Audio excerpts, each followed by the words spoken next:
What does it take for a young player to keep going when the game doesn't make it easy? When the cultures around you does not fully see you? When you have to fight to belong, when talent is not enough, and the real difference is hunger, focus, and the ability to keep your own voice? Today's guest is Talia Sommer, and this is one of those conversations that goes way beyond the player's story.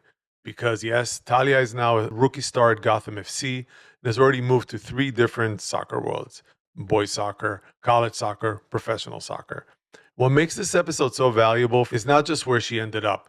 It is that her path teaches us about development, parenting, mentality, and the parts of the game that families often miss. Talia's story is full of things we talk about on this show all the time, but from a perspective we do not often get. She talks about growing up between 2 soccer cultures, about playing with boys in an environment where she had to prove herself early and often, about the mental edge that comes from being the underdog, and about the moment a player has to separate love of the game from pressure, expectation, and outside voices, even when those voices come from people who care about you most. She also gives us something really important for parents, a very honest look at the line between support and pressure, between helping and overachieving, between wanting the best for your child and accidentally making the game heavier than it needs to be. A lot of us in the United States can start to take the game for granted and access to it, right? We have full access, structure, the idea that there is always another team, another league, another path.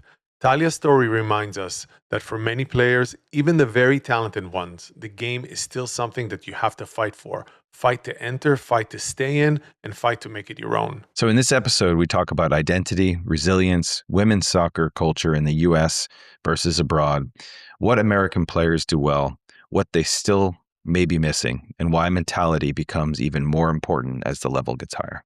Yeah, it is about what shapes a player and what parents should understand while the shaping is happening. Let's get into it. This is Chasing the Game. Talia Sommer, welcome to Chasing the Game. Glad to be here. Talia, let's talk a little bit about your history. You grew up between New York and Tel Aviv.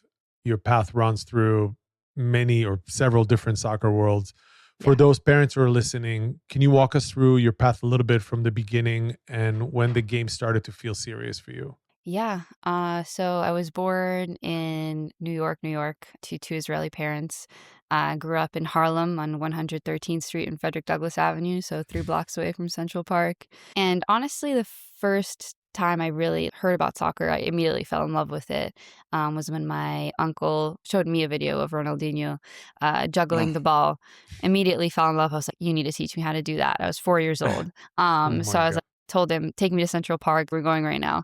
And we took this random ball that's not even a soccer ball. I was dribbling around. There's a video of me doing it still. It was super unserious and I just loved it. And I remember I got my first MVP trophy in the little kids tournament and I still have it up here. That's the only trophy I keep. That's the one trophy that I'm proud of that one. Isn't America great? Laurent always talks about this trophy culture and you start off with this trophy story. Yeah, absolutely. Yeah, but it wasn't a participation one. It was a most valuable player. That's why I was so proud of it. There we go. And and then when I was 6, before first grade, we moved to Israel. Me, my mom, dad, and my 2 little siblings.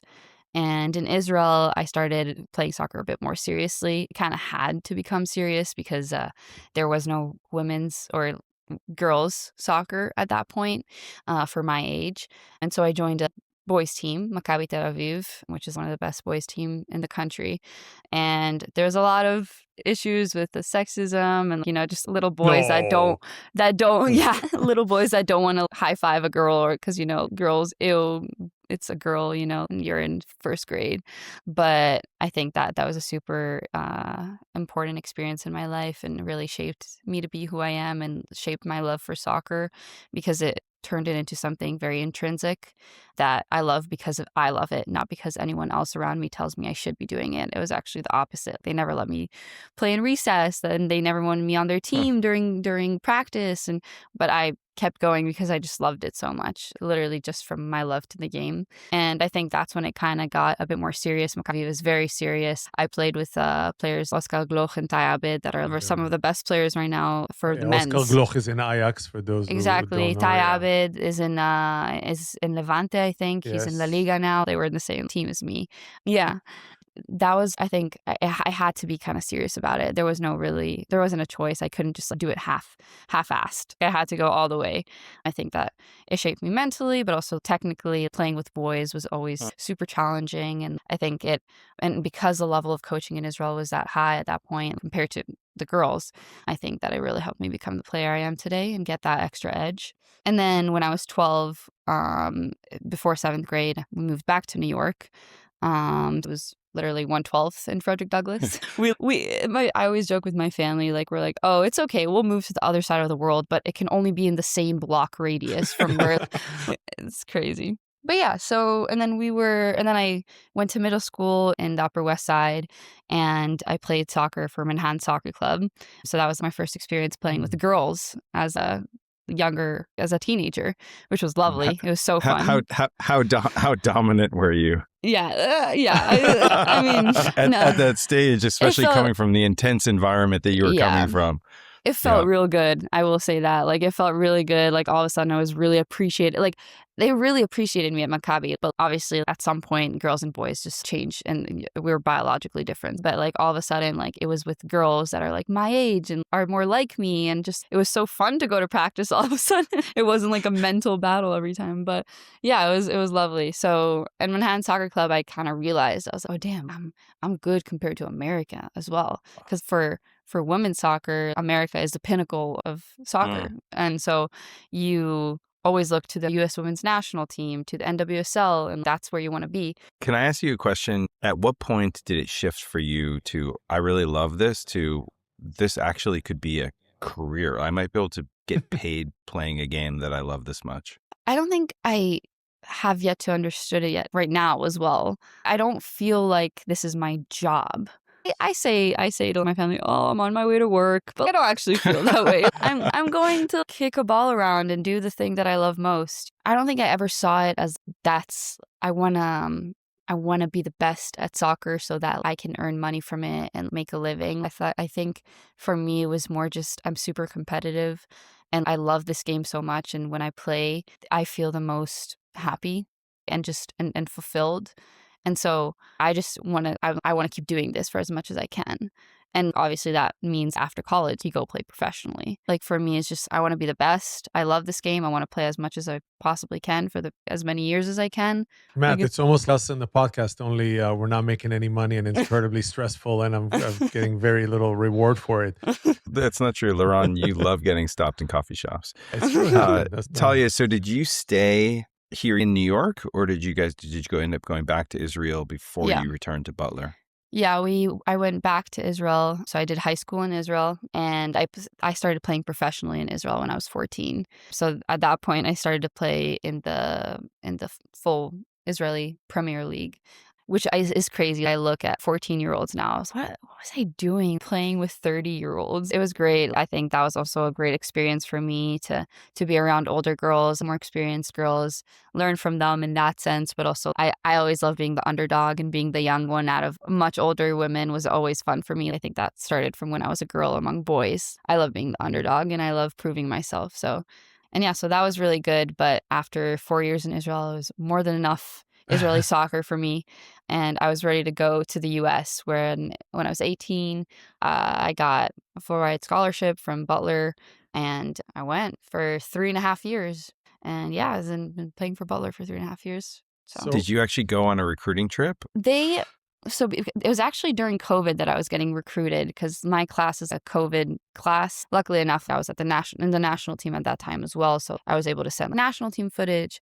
But it was me just nonstop. I emailed hundreds of coaches, truly, just getting my name out there, and eventually found Butler and immediately fell in love with the coaching staff, with the program, the way they play. Not so much Indianapolis, but it's okay. Yeah. Makes sense. But as we reminisce about what, you're so young, reminisce, but you've done so much. let's talk a little bit about family. And Hmm. if you put aside the big decisions, the big clubs, but what do you think your family got right early on? I think for I think about this a lot actually. My relationship with my parents and my siblings and how that kind of shaped my career and my love for the game. I think that very early on, my parents, they knew nothing about soccer. Absolutely nothing. They have nothing to do Oh, with wow. soccer.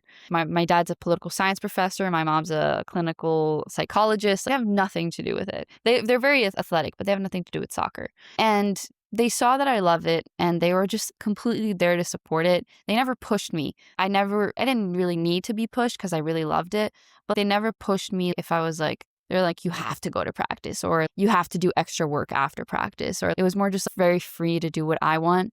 But also, like, if I needed something from them, they'd 100% be there, like, at any point. So I think for the early phases, that was really good because it was okay. I'm developing my love for the game alone just because that's what I want to do and not because of what my parents want me to do. Because This is they very didn't. foreign to me. I'm very confused now.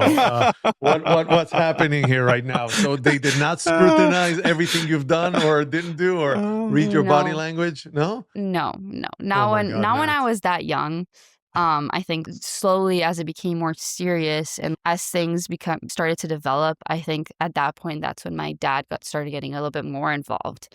And I think, yeah, when I was in Maccabi with the boys, they were just a support system, just completely supporting me and helping me through the mental challenges it takes to be an only girl in a boys league.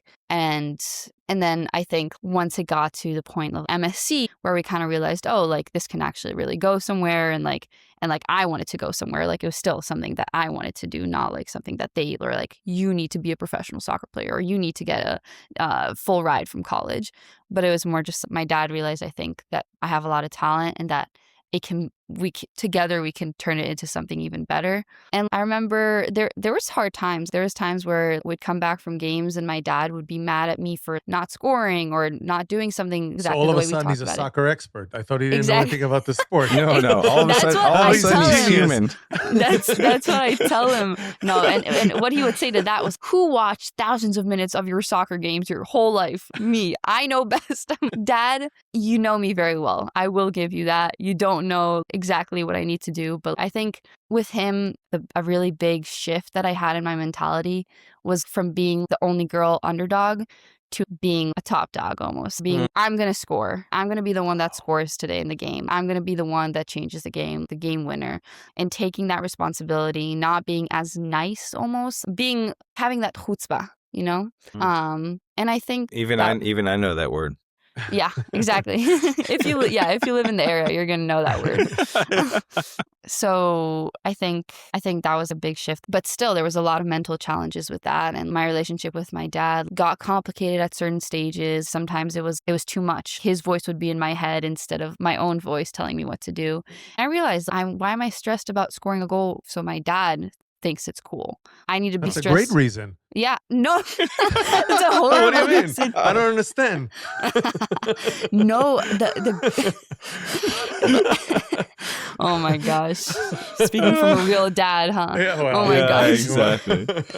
Okay, dads, listen. This your is on kids, brand. your kids should not feel they need to score a goal to appease you. They need to score a goal so that they know the amazing feeling it is to score a goal for your team, the amazing feeling that it is to have your teammates jump on you. That's what the feeling of scoring a goal should be. No, I love that. So you had a self-realization that that there was an overbearing kind of voice that wasn't yours inside your journey. Yeah. Yeah. And I think my dad and I speak a lot about it now because we went through a very good process together. I think I had a sports psychologist at that point, and I was talking to him a lot about it. And I think it was really good because just having an outside perspective sometimes helps with these type of stuff. And I think talking to my dad and being, Dad, I need you to be my dad. I need you to just be the person that supports me no matter what. And just, I know you always want the best for me. And that's why you're doing what you're doing and you're saying what you're saying. I know it's not from a bad place, but for me, for what I need and the way I can play the best that I possibly can play, I need you to be my dad. And so I think it wasn't just that simple. Like it took lots of conversations and a lot of just ups and downs, and I think a lot of different breakthroughs. But eventually, like we are now in a place where I love talking to him after games, because like he always has something cool to say that I'm like, I didn't think about that. Or he was like, oh, you were a bit like this today, because he really does know me best. I never feel he's just hyping me up to hype me up. If he says something good, I know it's because it was good. But he's also much more not lenient now, but he's just trusts me to do what I know. Well, you're a professional footballer at this point, right? As Laurent and I talk about often, even our 14-year-old boys, we've gone past the point really of being able to give them real advice as far as their footballing. It's one thing, the mental side of it, which maybe we can, maybe we can't. But I think it sounds like your dad has realized that you've made it and there's so much more for you to do. But his ability to impact your football is probably very minimal. But his ability to really support you and know you and see your impact you have on the pitch, because he's seen you play so many times, is the real value. Yeah. It's beautiful. Yeah, absolutely. And when did you start he'll be able to talk those... about it more when we interview him next week. Hear his story.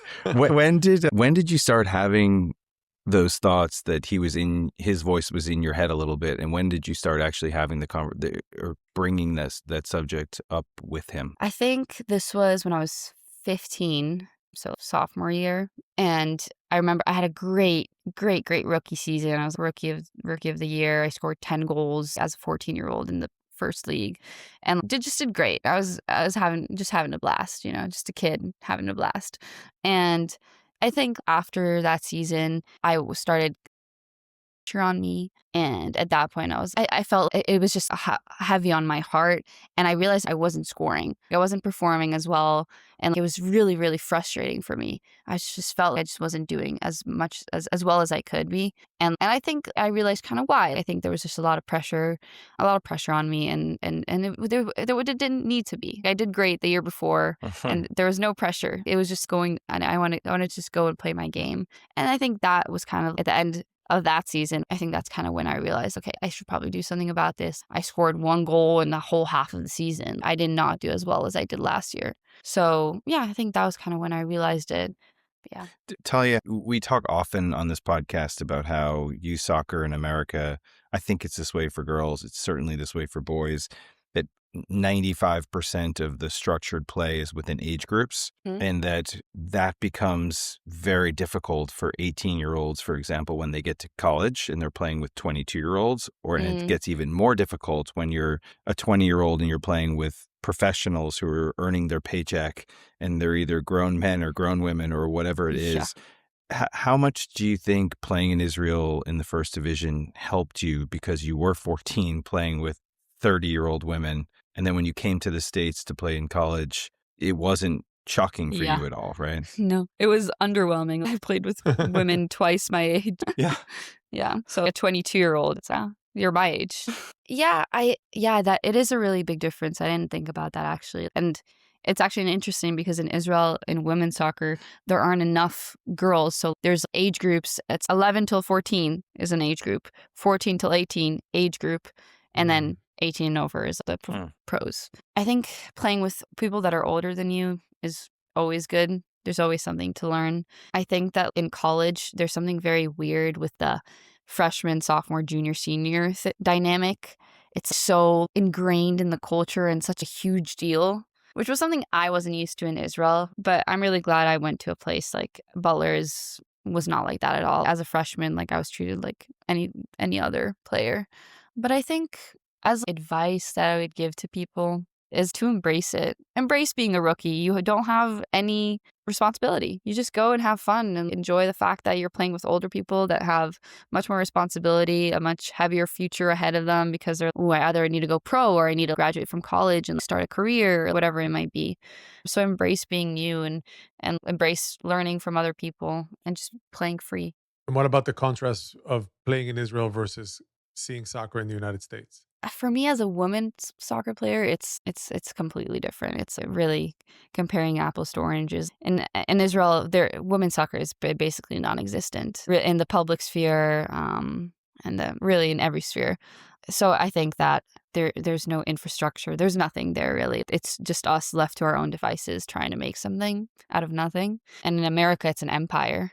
It's the biggest women's football empire in the world. It's the facilities, it's the amount of clubs, it's the fact that 1 out of 3 girls plays until they're 12 or something, some crazy statistic and that makes it a whole different ball game completely. Now I understand really the disparity between the two cultures as far as women's soccer is concerned. But men's soccer is massive there, right? It's on TV all the time. People Yes. talk about it all the time.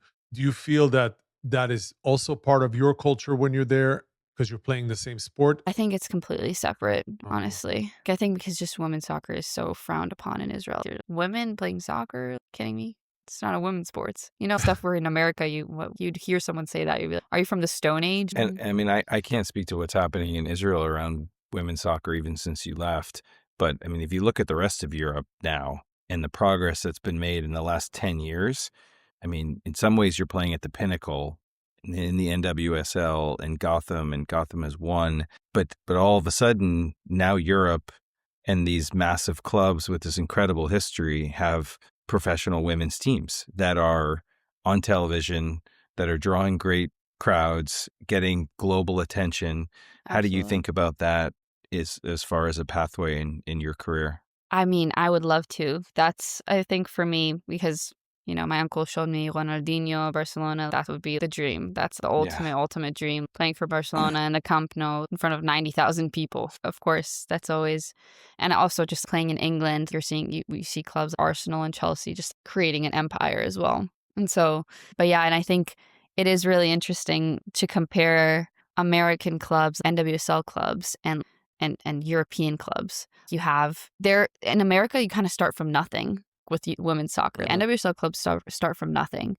There isn't really that history that you have in clubs Arsenal or Tottenham or whatever it is, with hundreds of thousands of fans all over the globe, but in England as well, or in Spain where you have 90,000 people coming to Barcelona games. It's I think in a way it's weird because yes, America has always been the best forever, but Europe is there at this point. I mean, Spain won the last World Cup. Mhm. So, we're already seeing the shift happening for sure. I think European teams are definitely shifted over the past, let's say, 7 years. I think 7 years ago, all the top 5 teams would be NWSL teams. I Uh-huh. think today there's 1 or 2 NWSL teams that are the top 5, and then Barcelona, Arsenal, and maybe Chelsea or something. In Europe, there's 4 leagues that are really good, and you have only 1 league in America, and they still take 2 of those places in the top 5. I'm curious, when you got to Butler and you were surrounded by, I would imagine, mostly American players. Mm-hmm. What did you see from American players from a talent perspective, your technical, tactical understanding of the game that either surprised you or didn't surprise you? I think they're very much the same. I think that the American players all brought something they were really solid and good at. And I think the Big East in general is a very good league for women's soccer. But all the players that I was really impressed with, I was like, oh, damn, she's special. They were all internationals at the end of the day. They were all girls from different countries. There was this one Serbian girl. She was unreal. So good. But every time I would be, oh, she's really good, I'd see the roster and I'd be, oh my God, she's from another country. She's from Serbia. She's from Malawi. She's from whatever. And I'd be, what? That's crazy. I seeing a certain type of soccer being played that is a bit more creative, I think, is what I'm attracted to. And that's, oh my God, yeah, I love the creativity in someone. And I think Americans did the simple stuff so well. Their passes were on point. Technique was great. They were super fit, super strong, knew where to be tactically. The coach told them to be there. They'll be there. They'll do what the coach says. No questions asked. But there is no outside of the box thinking that I think Wow. was what makes a soccer player really unique and stand out and makes you good enough for the next level, That's incredible, Matt. It's what we heard from Coach Neil last episode too, but American players being incredibly prepared in a way, technically there, a lot of touches and have a physically fit, but missing a little bit of that kind of little bit of magic, that little bit of kind of improvisation or deeper understanding of the game. And I wonder if that has to do a lot with coaching culture as well. I Yeah, don't know. yeah. I remember when I was in middle school and I was here, I had a girl on my team who practiced this one move. It was during futsal season, so she was practicing with a futsal ball, a little behind the leg, some move, and she was like practicing it again and again and again and again and again and again. And then she pulled it out in a game, and it looked so manufactured and curated. And I was like, that doesn't look real. It kind of worked. She kept the ball. I was okay, and it looked cool, but it didn't actually do anything. And it looked, she was thinking in her head, okay, now I'm going to do this move I've practiced 1,700 times. And I just don't think Lamine Yamal doesn't think before he does something amazing. He just does it. Yeah. Yeah. So. That's why everyone in the world knows him by his first name. When you spend this time in college, and now basically the path splits in two. You have those that go pro, those that go into don't play soccer anymore. What would you think was the separating element between the ones that went pro and the ones that didn't go pro, from those who wanted to go pro? I think again, it's a little bit different with women, possibly. I think for a lot of women, soccer is a way to get into college and then do whatever they want after. So they love soccer because they played it their whole childhood, but it was never something they wanted to do after, because they want to be pharmacists, or they want to be PAs, or they want to be this. And so they knew that they didn't want to play soccer after college. Wow. Most of my teammates knew that they were studying in college to go be whatever they are after. And this is their last year of soccer, the last 2 years of soccer. Even in a program like Butler, that's incredible. Yeah. And then and the girls that wanted to play pro and are going to play pro knew they wanted to do that forever, and it was the internationals again. But that's also could be just a Butler thing. It was interesting. All the internationals are going pro, but not really anyone else. So internationals came for that reason, basically, to go pro, but many of the American kids, that wasn't their goal. Yeah, and I think also internationals are more okay with going pro anywhere. They're fine if they'll go pro in the US, if they go pro in Czechoslovakia, if they go pro in China. It doesn't really matter that much. Obviously, you want to be in the best possible place that you can. But for women's soccer especially, there's so many leagues that every single one of my Butler teammates could have been a professional soccer player in. Every single one of them. But it's just for American girls, it's just, I'm American. I'll stay in America. I'll go and settle down and get a job and, work 9 to 5. And just, it's not as much as a passion as it was a path to get to where they want to be. And for you, there was no question why you're there. Not even close. Yeah. My first conversation with the coaches, that was my first question. So how many players went pro? How do I go pro? What's your plan for me to go pro? And your coach was, the scholarship is yours. Yeah, exactly. He loved it. He was, yes, absolutely. He was British, actually. So amazing coach. Best coach I've had, for sure. That's amazing. When you think back to the formative years when we always talk about between, whether it's 8 and 14, I don't know what the years are, but where you can essentially become twice the player you were the year before, right? But then as you get older, you're growing in increments of 5% or 10% a year. How did you, in those formative years, how did you think about development? How much time did you spend, on purely technical development? Oh yeah. I'll be completely honest. I did pretty much no extra crazy training, like outside of training with my team and like maybe staying after, maybe going to kick a ball around like with my family, or like literally playing in recess at that point, like 8 to 12. And then when I started playing with MSC, like I would go out, do like shooting practices by myself or with my dad and my brother, and maybe started doing some strength training. When I was 15 is when I actually started, I think, really going into training alone. I think, honestly, I relied a lot on my talent from 8 to 14. I think at that point for me, I was just, I'm going to go play soccer, play freely. And I think that was very healthy for me. I think that having soccer be a place where I was just like free to express myself and enjoy it without the pressure of my parents paid $200 for this guy to train me 3 times a week, and turning it into something that really, if you have the right basis, sure, an extra 1,000 touches a week can make you a bit better. But I think that the mental gain that it gives you to just play freely is so much more than those extra 1,000 touches, than what those extra practices can give you, especially at that age. I think when I was 15, I was okay, I need to get stronger. I'm a scrawny little kid and I get pushed around. I need to get stronger.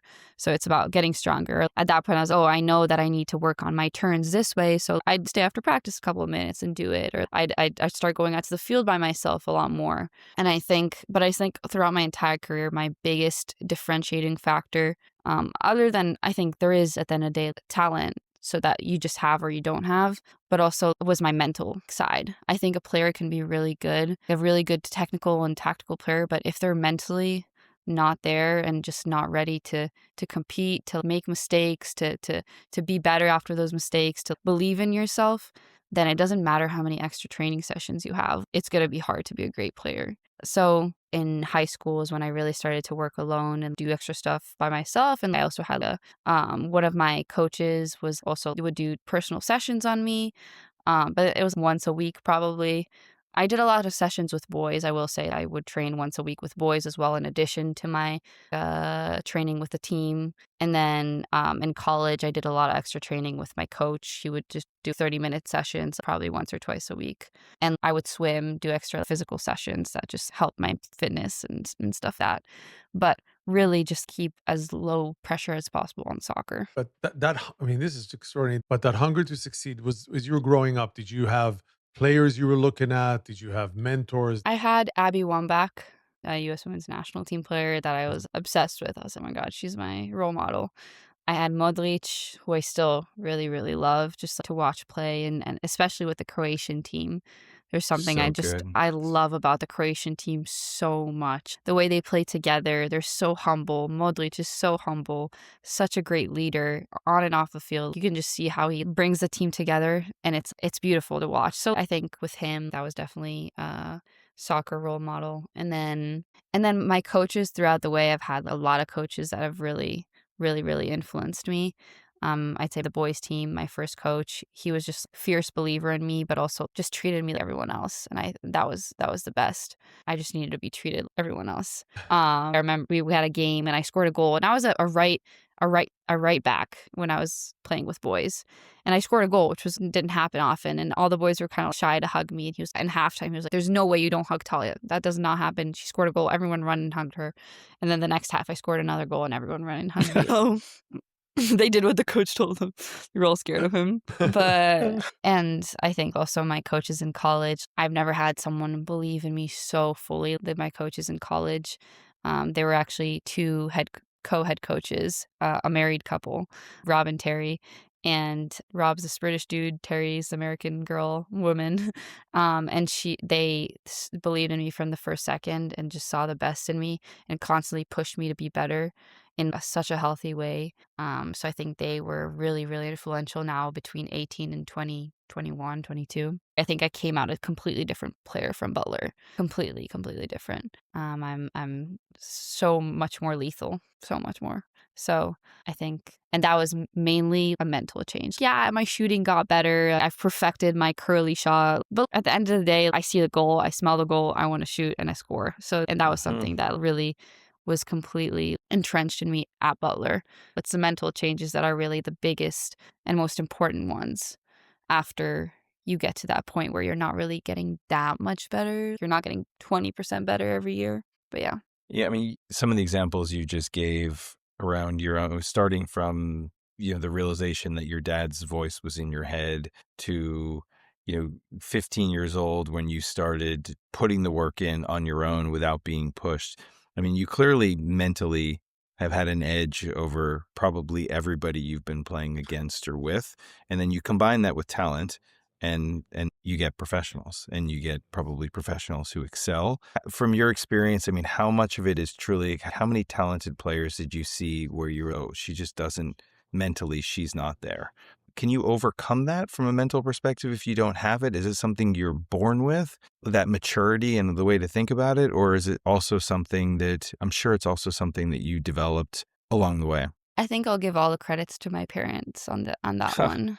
Honestly, I'll give them all the credit. I think since I was a little kid, they just made me a confident young woman. They always were The modern parenting is super coddly and stuff. And oh my God, that's so great when it's not that great at all. That's not what my parents were at all. But they just were so excited in my successes and saw the best in me all the time. But with the other kids, can you change a set pattern in your brain after you're 8? Maybe. It's not as easy, but probably. But I think for parents, it all starts from you guys. Or ends. Yeah. Starts and ends. Yeah, And ends for exactly. sure.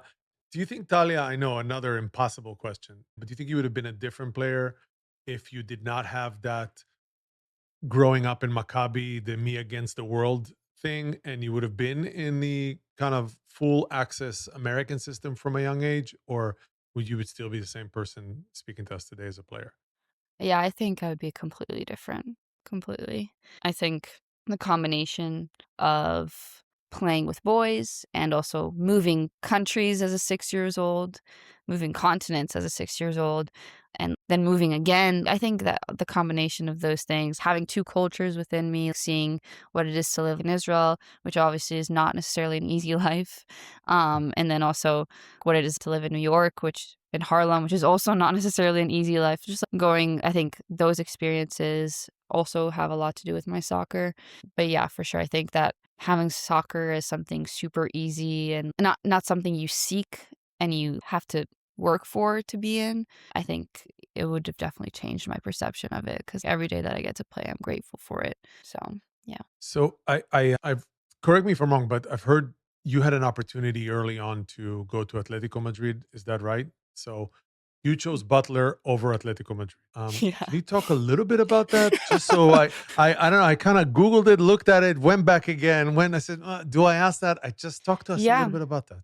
When I was 17, I was in Madrid doing a week trial with Atletico Madrid with their full team. It went really well. It was really, really, really fun. At that point, I was already committed to Butler. And then all of a sudden, it kind of shook my world. I was, oh my God, they want me. Oh my God, what am I supposed to do now? But I think that I spoke a lot about it with my parents again. And I think we both kind of came to the conclusion that I'm not at that phase of my life yet. I'm not in a place where I want to move as an 18-year-old. What is 18? That's a kid. That's the legal age, but you're still a kid when you're 18.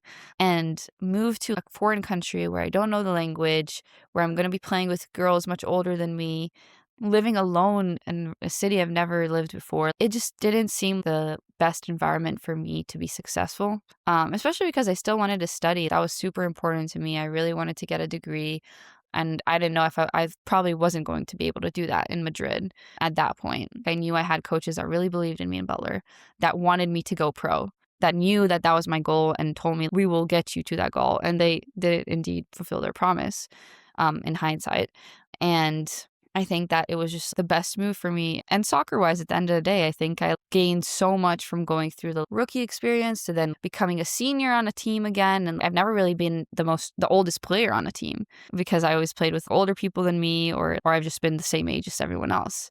So I think that was a super important experience for me as well, having the responsibility of the oldest player, the senior. And yeah, so I think for me, it was super, super influential. And I see these girls now going pro and they're 15, 16. Yeah. Now, you're losing your childhood. You're losing high school is not just about, and high school and college are not just about learning and getting your degree or getting better at soccer. They're about becoming full human beings as well, about interacting with people around you that are your age, about falling in love and breaking up and doing stuff that kids and high schoolers and college people do.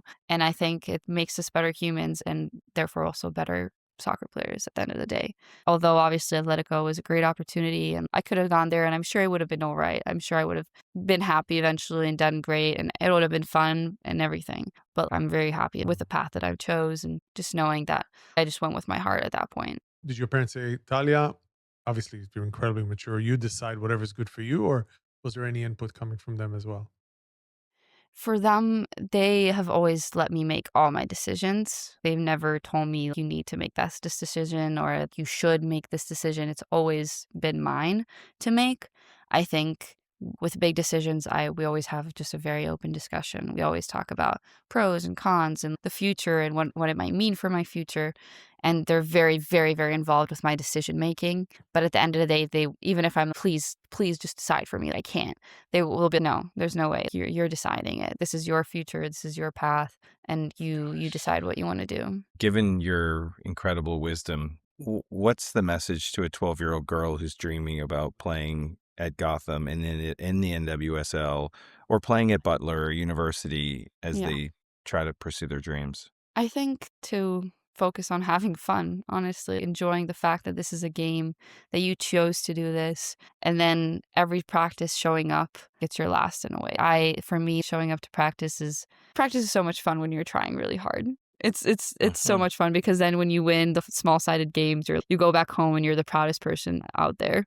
So I think coming to every practice, and you still feel that way, by the way. Yeah, oh my God, we won small-sided games today. It was sick. I was riding that wave all day. I love it. Oh, that's great. So I think coming with it with a lot of love and just joy are the two most important things for me. And I think that it leads to a very healthy relationship with the sport. You're just extraordinary. When a girl plays with boys, and you've gone through it, is there a misconception that you think people have on the outside when they see that? I think for me, as a girl, the boys had felt they needed to prove themselves so that they don't get embarrassed by a girl, and then it was so easy to get past them because they would overstep it, and I'll just go the other way, and I felt bad because the parent from the sideline, his dad would always be like, "You're letting a girl get past you." And he did actually get a girl past him, but so actually I career ruined. That's it. No, there's oh my God, actually crazy story. I was at the beach in Tel Aviv just juggling a ball around, and this kid was Talia, and I was like, "Hi." I did not recognize this guy at all. He was like, you played against me when we were 10. And I was like, "What?" And he was like, and you Maradona'd me, and my dad does not. He told me, I was no way. And he remembered me. I felt so bad. He still remembers his dad yelling at him because I Maradona'd him. I was like, oh my gosh, dude, I'm sorry. Yeah, poor guy. I could not have asked for a more wonderful interview than this. Okay, well, it's been an honor, really. No, thank you so much for having me. It was really fun. Thank you. Yeah, and congratulations on all you've accomplished and all you will accomplish. Thank you. I appreciate it. As they say in Tel Aviv, wow, wow, wee, wah. I waited, 25 episodes for this. This is the moment in the conversation where Talia says, and she talks to us as dads, it's just mind-blowing. Your kids should not feel like they need to score a goal to appease you. And that line gets into something much bigger than one game or one family. Because for so many of us parents, the intention is love, right? We support, we believe. But somewhere along the way, it can start to feel like the pressure is too much for the child. And this really helped separate the two things. Yeah, and she takes it even further when she says to her dad, "I need you to be my dad." I thought that was one of the most revealing parts of the whole interview, because every serious player needs guidance, but they also need a place where the game is not heavier than it already is. It's a game, a place where they are seen clearly, supported honestly, and not made to carry someone else's expectations every time they step onto the field. Yeah, and one more thing in this story is the part where she says so much about how players are really formed. She talks about this shape of the player. I love being the underdog, and I love proving myself. You can hear that in everything she describes in her voice, playing with boys, moving between countries, adapting to different soccer worlds, fighting for a place constantly in the game. That kind of path builds a certain edge, not just talent, not just technique, a real edge and hunger. Yeah, Talia is so impressive on every single front. I thought she was especially sharp when she talked about American players, because she is not dismissing them at all. She actually praises how prepared they are. But then she says there was no outside of the box thinking. And that connects to so much of what we keep coming back to in the show. Structure matters, coaching matters, repetition matters. But eventually the game asks for something more: creativity, freedom, feel, love, the ability to solve problems in real time. Talia Sommer, toda rabba. Thank you for joining us. This was a conversation about much more than one player's path. It was about maturity, hunger, identity, pressure, opportunity, and what the game can look like when someone refuses to let other people define their relationship to it. Talia, we're rooting for you and for everybody listening. Thank you. Yeah, share this podcast as usual with a coach, player, or parent who needs to hear it. See you next time. Shalom, Matt. This is Chasing the Game.